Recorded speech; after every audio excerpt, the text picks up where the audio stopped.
karon guys, so atay laing lingaw no. Mangutan natin ni kuya kung unsay kalainan sa balot og itlog.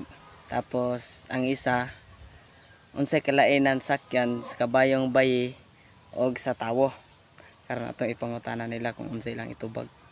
Tara.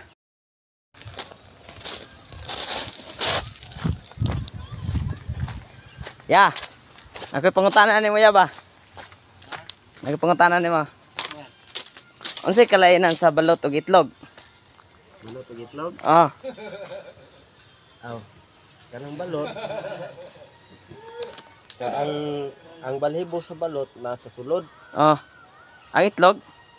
Pero ang itlog, ang balhibo sa itlog nasa ibabaw.